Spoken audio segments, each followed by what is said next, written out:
शेतकरी कर्जमाफीच्या संदर्भामध्ये प्रवीण परदेशी यांच्या उपस्थितीमध्ये एक अधिकृत बैठक आज आयोजित करण्यात आली होती, ज्याला रोहित पवार, आमदार बंटी पाटील, महादेवराव जानकर आणि मी हजर होतो. अनेक आमदार सुद्धा हजर होते. मात्र बैठक अधिकृत असताना सुद्धा ऐनवेळी प्रवीण परदेशी यांनी या बैठकीस येण्यास नकार दिला.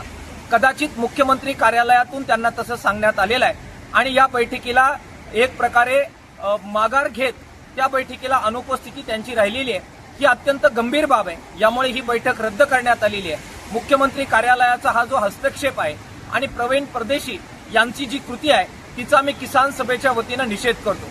शेतकरी आणि शेतकरी कार्यकर्ते ज्या मागण्या उपस्थित करतायत त्याला सामोरं जाण्याची हिंमत या सरकारची नाही. शेतकऱ्यांची फसवणूक 100% करण्यात आलेली आहे आणि त्यामुळे सत्य लपवण्यासाठीच अशा प्रकारच्या बैठकीतून पळ काढण्याची भूमिका राज्य सरकार, प्रवीण परदेशी समिती आणि संबंधित लोक घेत आहेत. किसान सभेच्या वतीनं या गोष्टीचा मी निषेध करतो. या विरोधात प्रचंड आंदोलन येत्या काळात महाराष्ट्रात उभं केलं जाईल असा निर्णय आम्ही सगळ्यांनी घेतलेला आहे. शेतकऱ्यांनी या आंदोलनासाठी तयार राहिलं पाहिजे असं आवाहन आम्ही शेतकऱ्यांना करतो आहे.